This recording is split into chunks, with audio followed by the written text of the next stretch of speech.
पर कभी खत्म नहीं हुई। इन गुणों को जिंदा रखने के लिए संत फकीर और भक्तों की ही भूमिका रही है। संतों ने देश व समाज को नई राह दिखाने के लिए कई नियम बनाए और अपने अनुयायियों को इन पर चलने का आह्वान किया। पर एक ऐसा संत भी है जिसने पहले खुद किया और फिर लोगों को ये सब करने के लिए प्रेरित किया। हम बात कर रहे हैं संत डॉक्टर गुरमीत राम रहीम सिंह जी इंसान की। देश विदेश में 6 करोड़ से ज्यादा लोग इन्हें अपना पथ प्रदर्शक मानते हैं। डेरा सच्चा सौदा द्वारा चलाए जा रहे जन कल्याणकारी कार्यों के पीछे पूज्य गुरु जी का ही कर्म और मार्गदर्शन है। डॉक्टर एमएस जी ने मानवता पर वो उपकार किया जिसकी कोई कल्पना करना भी हर किसी के बस में नहीं है।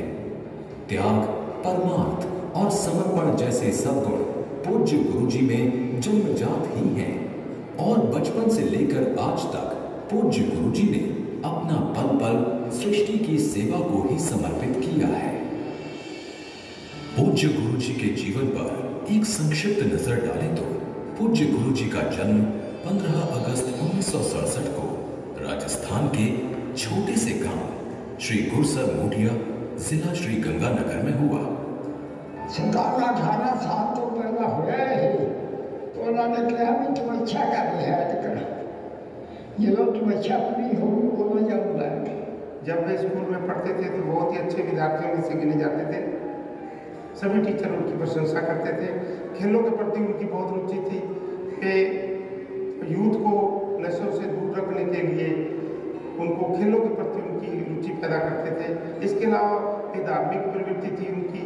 वो राम नाम के में भी बच्चों को, अपने साथियों को जोड़ते थे ताकि वे किसी कुसंगति में ना फंसे। स्कूल में को एजुकेशन थी। तो चरित्र के बहुत धनी थे।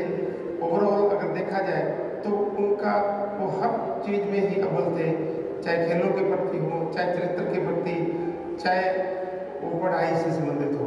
गुरसर मोटिया के एक संत श्री त्रिवेणी दास जी ने पूज्य बापू जी को आप जी के जन्म से पहले ही बता दिया था कि ये आपके पास सिर्फ 23 वर्ष तक ही रहेंगे। उसके बाद जिस उद्देश्य के लिए इनका जन्म हुआ है उसे पूरा करने के पथ पर ये अग्रसर हो जाएंगे। आखिर सितंबर 1990 का वो दिन भी आ गया जब डेरा सच्चा सौदा के तत्कालीन गद्दी नशीन और संत डॉक्टर एमएस जी के गुरु परम पिता शाह सतनाम सिंह जी महाराज ने आप जी को बुलाने का संदेशा भेजा। हम बेपरवाह जी के पास गए। बेपरवाह जी लेटे हुए थे तो ऊपर गुफा में गए गुदरवाली में, और ये हमने कहा सदगुरु जी आपने ये बहुत बड़ा आदेश दिया है, हम तो खाकसार हैं, कुछ भी नहीं है, और यहाँ कुछ लोग भी हैं जो चाहते नहीं कि ऐसा हो, और आप रहमत करो कि ऐसा कैसे संभव होगा ये सब। तो बेपरवाह जी एकदम से, कहाँ जो निजी सेवादार, पास वाले सेवादार है वो जानते हैं, थोड़ा सा सहारा बेपरवाह जी कैसे देते थे फिर उठते थे। कहाँ बेपरवाह जी एकदम से झट से खड़े हो गए और अब यूं हाथ, हमें याद है, ऐसे हाथ करके बेपरवाह जी ने फरमाया कि हम कोई ऐरा गहरा नहीं, बब्बर शेर बिठाएंगे, बब्बर शेर बिठाएंगे। रूहानियत के इतिहास में आप पहली शख्सियत हैं जिन्हें अपने सतगुरु से बब्बर शेर की उपाधि मिली है। शाह सतनाम जी दादा ने 23 सितंबर 1990 को रूहानियत की अनुपम दौलत अपने मीत संत डॉक्टर गुरमीत राम रहीम सिंह जी इंसान की झोली में डाल सारे जहां की झोली भरने की बख्शीश दे दी। लाखों संगत की मौजूदगी में हुजूर पिताजी को गुरु गद्दी पर अपने साथ बिठा परम पिताजी ने वचन किए, हम थे, हम हैं और हम ही रहेंगे। परम पिताजी को तो कण कण की खबर थी। आज, कल और परसों ही नहीं, बरसों बरस उनकी नजर थी। डेरा सच्चा सौदा की तीसरी बादशाही संत डॉक्टर गुरमीत राम रहीम सिंह जी इंसान खुद परम पिताजी को खुदा का रूप कहते हैं। परम पिताजी ने हुजूर पिताजी का वो रूप बहुत पहले ही देख लिया था, जिसमें उन्हें अपना स्वरूप झलकता था। वरना दो जिस्म के अंदाज एक कैसे हो सकते हैं? देखिए ये मोहिनी मुस्कान जो परम पिताजी के रूप में मौजूद है। क्या हुजूर की मुस्कान इस मुस्कान से तनिक भी जुदा है?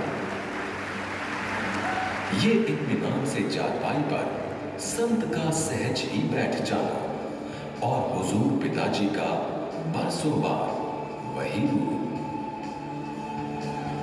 ये परम पिताजी के बैठने का अनोखा अंदाज और ये हुजूर पिताजी का बैठने का वही तरीका। ये परम पिताजी का ढोलक पर धाक का सुरीला स्वरूप, सरगम का सुर बिखेरते प्यारे पिताजी का मनमोहक रूप, हाथ में लाठी थामे परम पिताजी की ये मनमोहिनी छवि, और ये है अंदाज हुजूर पिताजी का। कहीं कोई रत्ती भर भी फर्क है क्या? नजर डालिए तकरीबन 40 साल पुराने इस नजारे पर, परम पिताजी का टक लगाते हुए ये रूप, और ये महज कुछ साल पहले हुजूर पिताजी का टक लगाते हुए वही अनुपम अंदाज। परम पिताजी ने सेवादारों को समझाया कैसे बनेगी डेरा की दरो दीवार, और हुजूर पिताजी डेरा के नक्शों की लकीरें खींचते हुए।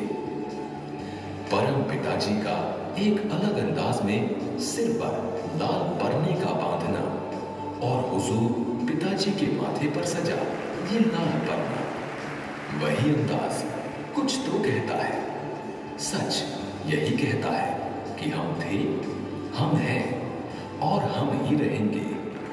गरीबों के दर्द को बड़ी ही शिद्दत से परम पिताजी का सुनना, और गरीबों की पीड़ा को हुजूर पिताजी का। सत्संग में पावन वचनों की वर्षा, वचन वही, अंदाज वही। मनुष्य के साथ साथ पशुओं से प्यार उनको भी था, और पशुओं को इनका भी भरपूर दुलार मिलता है। ये चाय की चुस्की का अंदाज भी हूबहू वैसा ही है जैसा परम पिताजी का था। सच लगता है ना कि ना कुछ बदला है ना बदलेगा। और ये देखिए, संगत को सत्संग की सौगात देने के बाद विदा लेने का ये रूहानी नजारा। नजरें हो तो देख लो, आज भी वही नजारा बरकरार है, और बरसों बाद एक ही रूप, एक ही स्वरूप, एक ही अंदाज। इसे क्या कहेंगे आप? दया, रहमत, आशीर्वाद, खुद खुदा का दीदार। और जब सोने मुखड़े पर चश्मा लगा तो फिर कहना ही क्या। जैसे परम पिताजी बैठते थे, चलते थे, और संगत को आशीर्वाद दात देते थे। हुजूर पिताजी का अंदाज भी जस का तस वही है। इतना ही नहीं, एक झलक ये भी तो देखिए, तेरावास के बाहर बैठी संगत, तड़फ दीदार की, मुर्शिद के नजरे इनायत की, दर्श की, उसके झलक की।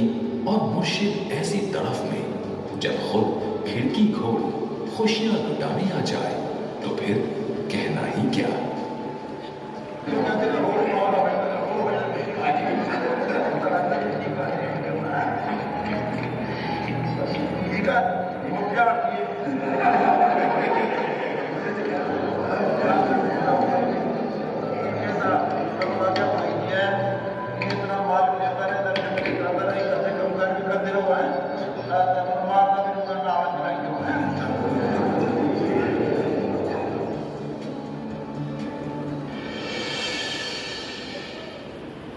समय बीता, गुरु गद्दी पर हुजूर पिताजी विराजमान हुए। संगत की तरफ पहले से ज्यादा बढ़ी, रूहानियत की प्यास और बढ़ गई, मतवालों की भीड़ और बढ़ गई, दर्शन को आंखें और ज्यादा तरसने लगी। मुर्शिद दीदार को हुजूम और उमड़ने लगा। वही नजारा एक बार फिर सामने था, वही तेरावास, वही खिड़की, वही रूप एक बार फिर संगत को निहाल कर रहा था, खुशियां लुटा रहा था, नजरों से रहमत बरसा रहा था। तर गई आंखें, बुझ गई प्यास, फिर वही खूबसूरत अंदाज एक नए रूप में एक बार फिर सामने था।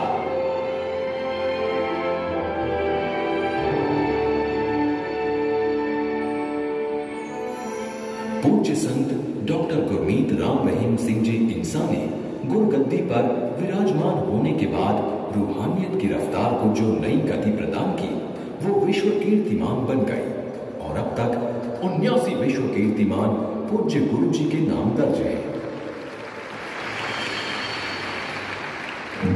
गुरु संत गुरमीत राम रहीम सिंह जी इंसानी देश में एक नए युग के सूत्रपात का शुभारंभ कर दिया और समाज को बदलने का मार्ग बनने भी लगा है।